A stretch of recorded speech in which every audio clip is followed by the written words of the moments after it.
Olá, aterrorizados! Aqui é Angel Black mais uma vez trazendo histórias de terror para vocês. Se você não conhece o meu trabalho, é sua primeira vez aqui, dá um voto de confiança, vai? Se inscreva no canal, deixe o like, compartilhe o vídeo, ativem as notificações do canal tocando o sininho. E aí sempre que eu postar algo novo aqui na plataforma, ó, de pronto você vai ser notificado. Se você não gostar, compartilhe com seus inimigos e, de quebra, você já se vinga deles. Recados dados, vamos para o que interessa, que são nossas histórias de terror, não é? Vocês acreditam que possa existir vampiros? Vamos ver aqui do que se trata. Numa sexta-feira chuvosa de novembro, Ana acaba de sair do cemitério, onde Jaz deixava o seu namorado que havia morrido, conforme os médicos, de uma hemorragia súbita, onde perdera quase todo o seu sangue. Ana, uma jovem dos seus 24 anos e ainda virgem, pois sua família guardavam os preceitos da Igreja Anglicana da Inglaterra no ano de 1850. Mas ela se encontrava inconsolável, até que um jovem senhor se aproximou com uma voz suave, dizendo a ela se poderia ajudar. De imediato, Ana recusa, mas o jovem senhor insiste, e a sua insistência chama a atenção dela, que, ao olhar, percebe que o homem à sua frente era um tanto pálido e seus olhos eram vermelhos.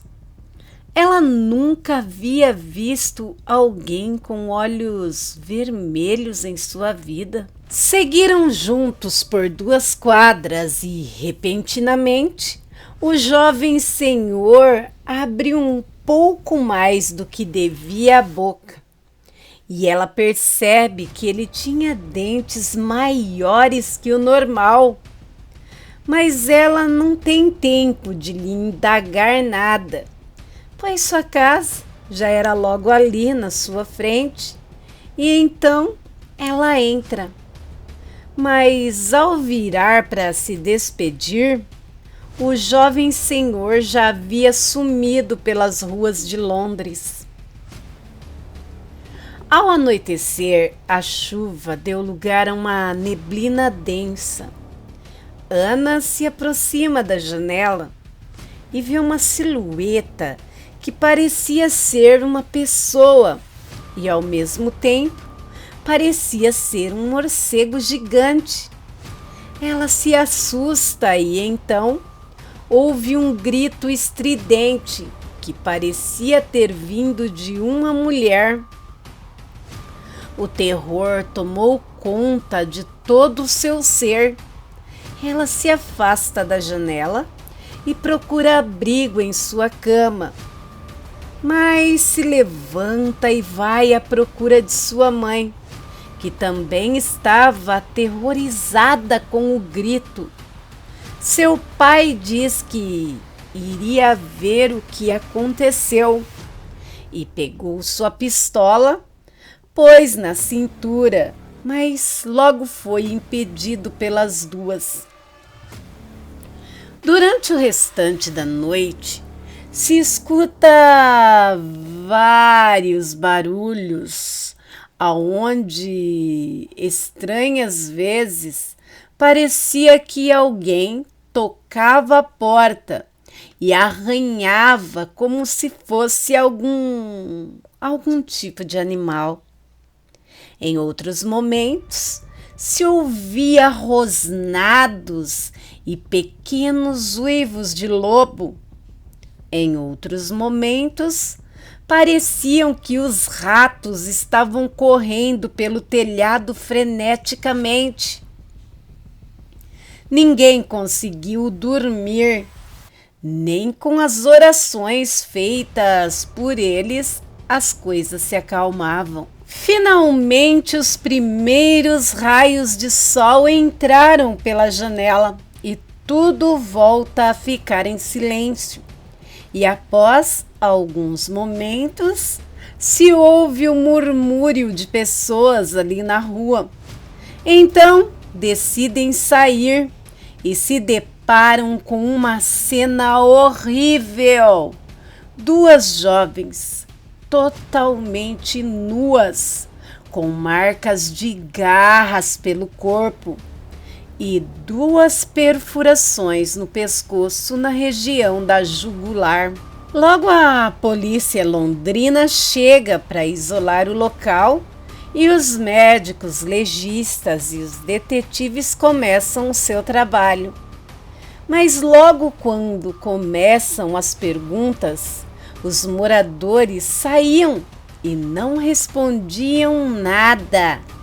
E num breve momento, Ana vê o jovem senhor da tarde anterior, mas quando tenta se aproximar, é abordada por um dos detetives, e quando ela tenta buscá-lo novamente com o olhar, ele já havia sumido. O detetive começa a fazer perguntas, e quando ela diz a respeito dos sons durante a noite, ele diz a ela que ela estava sob estresse pela perda do seu namorado, mas a sua mãe confirma, e o detetive busca com outros moradores e esses nada dizem. À noite tudo começa novamente e novamente o terror se apossa da família. Mas dessa vez o pai consegue se livrar de Ana e de sua mãe e chega a abrir a porta, mas a neblina estava densa, nem a luz do lampião ajudava a ver alguma coisa. E de repente ele sente como se alguém estivesse respirando em suas costas e se vira rapidamente, mas não encontra ninguém ali, e isso deixa assustado, e ele retorna para dentro de casa. A mãe de Ana vai ao encontro do esposo e o abraça, e repara um pequeno filete de sangue escorrendo do pescoço dele, logo na parte de trás, um pouco abaixo da cabeça, e pergunta: James, como se feriu aqui? Não estou ferido, Josefine. Sim, está, James. E falando isso, ela toca no sangue e mostra para ele, que fica surpreso, pois ele não sentiu nada e mesmo assim estava sangrando. E novamente se ouve o som de um lobo rosnando e uivando, mas ali em Londres não se via um lobo faziam muitos anos. Seria impossível. E os sons de ratos no telhado da noite anterior deu lugar a passos no próprio telhado. E às vezes pareciam que estavam andando pelas paredes laterais da casa. E isso era algo apavorante, pois como alguém poderia andar em paredes? E após alguns instantes de silêncio, se ouve um disparo de pistola, seguido de um grito de terror. Mas não se vê ninguém pela janela. O nevoeiro era tão denso que não se enxergava mais que 1 metro. E finalmente Surge novamente o sol pela janela da cozinha e, finalmente, os sons cessam. E novamente na rua em frente ouve-se os murmúrios das pessoas assustadas. E mais uma cena de horror. Dessa vez o detetive que interrogava as pessoas jaz morto, com a cabeça arrancada de seu corpo. Porém, dessa vez, até os policiais da Scotland Yard ficaram chocados com aquela cena. O detetive Dolly estava com a sua pistola em mãos. Porém, só o corpo dele foi encontrado por todas as adjacências e nenhum outro vestígio de sangue, a não ser o do próprio detetive Dolly. Logo os policiais dispersaram todos e também não esperaram os legistas e recolheram o corpo e a cabeça do detetive apressadamente. Agora, não era apenas mais um assassinato. Agora, a força policial levaria para o lado pessoal. Dolly era um homem querido entre os colegas e agora a investigação recomeça com o chefe Edgar no comando, que solicita que todos os eventos, desde o assassinato que ele investigava, fossem cruzados. Ele tinha um palpite, mas não o exponharia até que tivesse uma chance de ter certeza. E Edgar solicita que outro detetive ajude nas investigações. Dessa vez, ele designa o detetive Alan, e este não mantinha métodos convencionais de interrogatórios, se é que vocês me entendem. A primeira pessoa chamada à presença do detetive Alan é Ana, e ele começa já pressionando. Senhora Ana, o que fazia quando ocorreram os assassinatos? Ana responde: Senhorita Ana, por gentileza. Senhora, apenas responda a pergunta. Aqui não é o seu clube de chá. Então, esqueça as gentilezas. Vou repetir a pergunta. O que a senhora fazia quando ocorreram os assassinatos?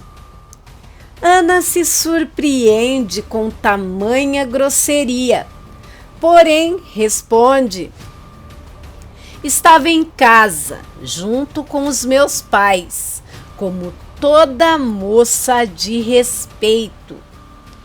E o que exatamente estava fazendo com os seus pais?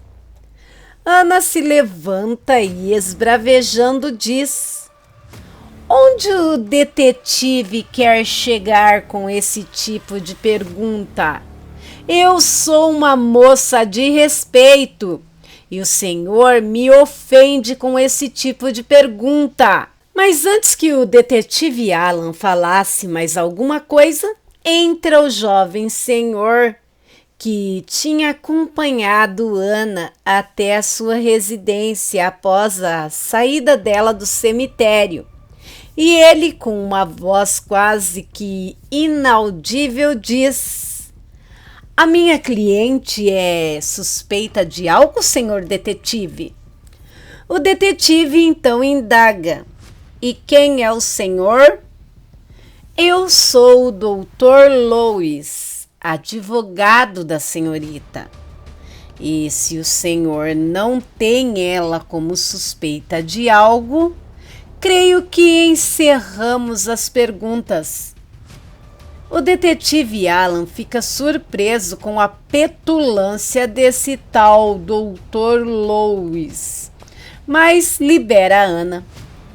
Ao sair, Ana diz que não tem dinheiro para pagar advogado e Lewis apenas sorri e novamente deixa-se aparecer a ponta dos caninos que eram maiores que os demais dentes e diz: "Não se preocupe, senhorita Ana.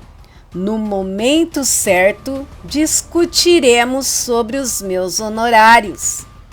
E falando isso, atravessa a rua e novamente some, como se fosse um fantasma. Já estava entardecendo e Ana segue no caminho de sua casa, quando resolve passar no túmulo de seu namorado Henry. E ao se aproximar, ela tem uma surpresa terrível. O túmulo de Henry estava aberto e seu caixão destruído, e o fedor de decomposição era enorme. Mas não se via um funcionário do cemitério no local para pedir satisfação. Ela caminha e olha em volta e nada, nenhuma alma viva ali. E quando se volta para ver o túmulo novamente, ela sofre um grande susto, pois o túmulo estava ali, intacto, como havia deixado na sexta-feira. Mas ela tinha certeza de ter visto ele violado.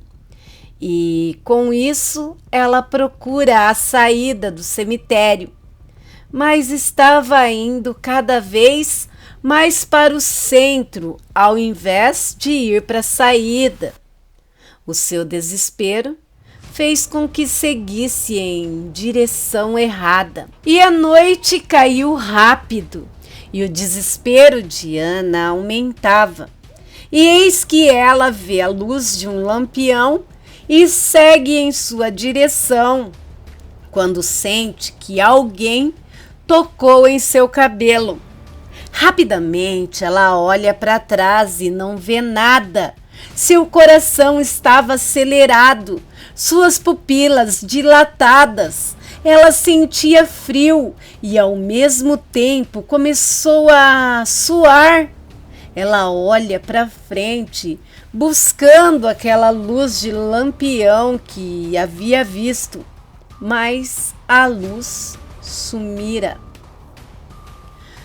Quando começa a chorar, ouve uma voz dizendo: "Por aqui, venha."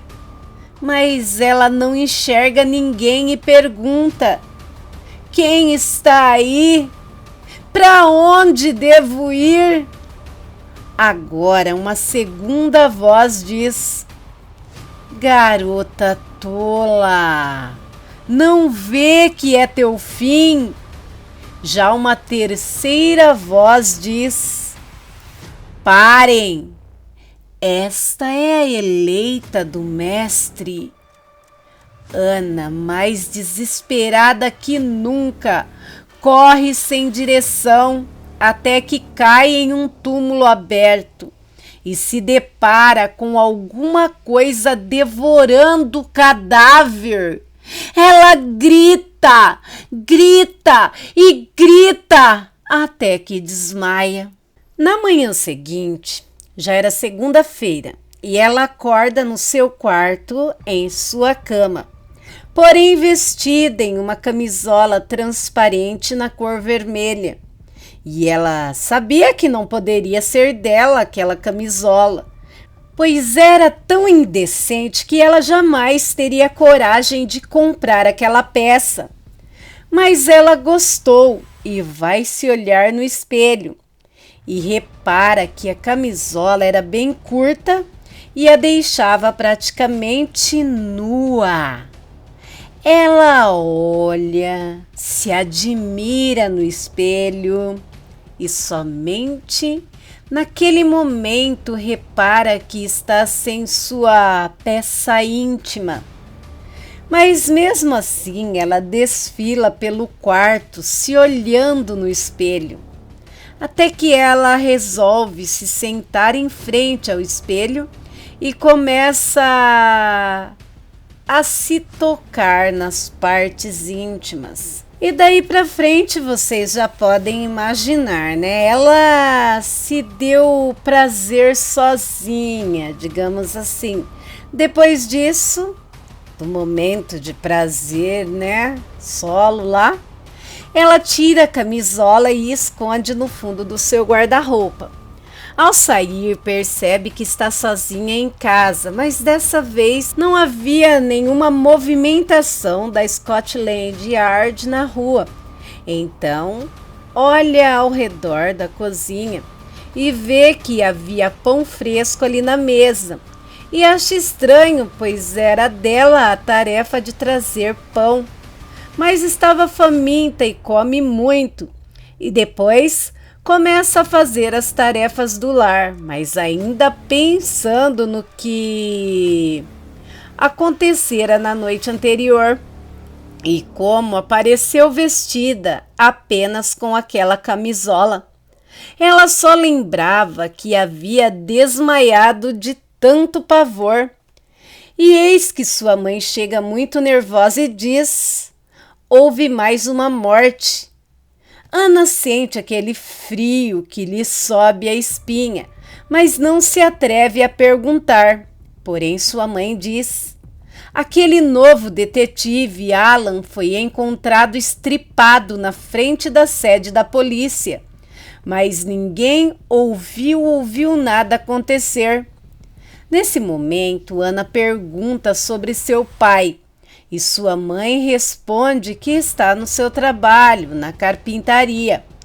Ana respira aliviada e, quando resolve sair, se depara com o advogado Lois, que está trajando um fraque branco e uma cartola também branca, e sorrindo diz: Milady, gostaria de dar um passeio comigo? Ana sorri e responde: me desculpa, doutor Lois, mas tenho tarefas no lar para ajudar minha mãe. Porém, sua mãe faz um gesto para que ela vá, mas novamente ela tenta se esquivar, dizendo que não tem trajes para um passeio. Mas Lois era astuto e, com um gesto, uma carruagem aparece na porta de sua casa. E também, imediatamente, um dos servos desce e traz consigo uma caixa com um vestido azul. E Lois diz: espero que goste da cor. Ana fica sem desculpas e entra no seu quarto e veste aquele vestido que lhe serviu perfeitamente, assim como aquela camisola que amanhecera vestida. E ao sair, ela estava deslumbrante e se despede de sua mãe e sobe na carruagem. Durante o percurso, Lois não tira os olhos dela, que finge não ter percebido, e logo chegam a um bosque nas redondezas de Londres. E ali está pronto um piquenique com direito a música de violino. E o tempo passa e sorrisos, e de repente Lois beija Ana, mas pede desculpas e diz estar envergonhado por sua petulância. Ana simplesmente sorri e nada diz. Já se sentia seduzida por aquele homem que conheceu há apenas 3 dias. Mas é hora de retornar. E ao subir, Ana repara que as mãos de um dos servos estava suja, parecendo a terra do cemitério.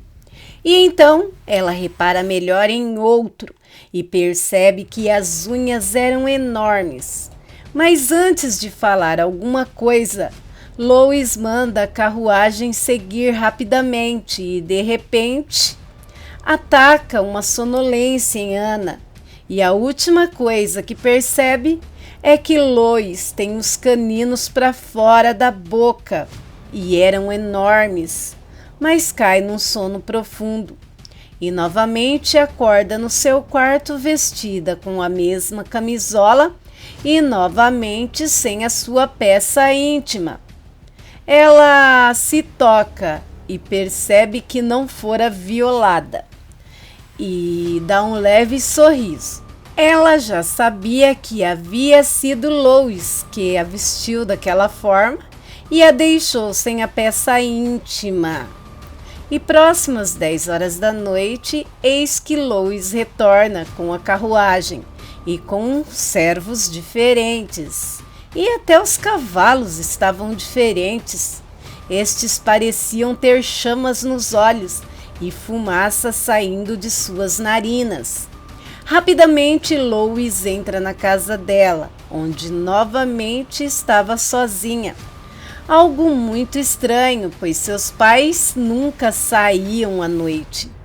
Mas ela não consegue pensar direito e, quando se dá conta, já está toda nua e se entregou a Lois de todas as formas possíveis e imagináveis. E aquele ato profano durou até a 00:30, e foi quando ela olhou nos olhos de Lois e viu que eles eram totalmente vermelhos. E no instante seguinte, a transfiguração é terrível. Ele se transforma em algo indescritível. Abre sua boca e seus caninos saltam para fora da boca. O terror se espalhou por ela, mas ela não tinha como escapar. Ele estava dentro dela e cada vez mais ele colocava mais força. Aquilo já tinha deixado de ser apenas um ato da carne. Agora ela era vítima de um abuso que ela havia consentido. Aquele antes homem gentil agora se transformara em um morcego gigante e no mesmo instante voltou a ter a aparência de um homem. E no meio daquele caos, seus pais chegaram, mas foram atacados por Nosferatus, que eram os servos disfarçados, e logo foram brutalmente dilacerados. E Lois defere uma mordida certeira na jugular de Ana e bebe aquele sangue com tamanha sede e ao mesmo tempo tomando cuidado para não ferir o corpo de Ana. E após saciar a sua sede, Lois vê que a vida de Ana está se esvaindo e dá-lhe uma opção. Queres viver eternamente ou queres o esquecimento? Ana, mesmo morrendo, diz a eternidade. Imediatamente, Lois dá um corte em seu peito e a põe para beber o seu sangue. E assim, ambos começaram o seu reinado de terror até os dias atuais, por Lord Giovanni Antunes. É mais uma história de terror de vampiro. Nossa, ela ficou com ele mesmo depois de perder os pais. Eu aceitaria a eternidade, mas dava um cabo nesse Lois, vingaria meus pais. Bem, essa é só minha opinião, deixem de vocês. E Lord Giovanni Antunes tem muitas histórias como essa, uma melhor que a outra. Bem, se você gostou do vídeo, se inscreve no canal. Peço a todos que não saiam sem deixar o like, compartilhar o vídeo e ativar as notificações do canal. Isso me ajuda muito. E considere enviar seus relatos, contos e histórias para o e-mail do canal que está na descrição do vídeo, cheio de coisa legal. Dê uma olhada nas playlists do canal e me sigam nas outras redes sociais. Ficarei lisonjeada. Quero agradecer a todos os canais parceiros, grupos, páginas e vlogs que me ajudam e muito, tanto na criação quanto na divulgação do meu trabalho, e principalmente agradecer a todos vocês aterrorizados por estarem sempre aqui comigo. Gratidão, gratidão e gratidão. Antes de terminar o vídeo, quem quiser ver a história de vampiro aqui sem cortes, que eu tiro as partes mais calientes, senão eu tomo ban do YouTube, tá? Vai lá no app vizinho, aquele das fotos com nome de rosto, e siga o Lorde Giovanni Antunes, tá bom? Beijo no coração de vocês, um abraço apertado daquele, ó, de quebrar ossinho. Fui!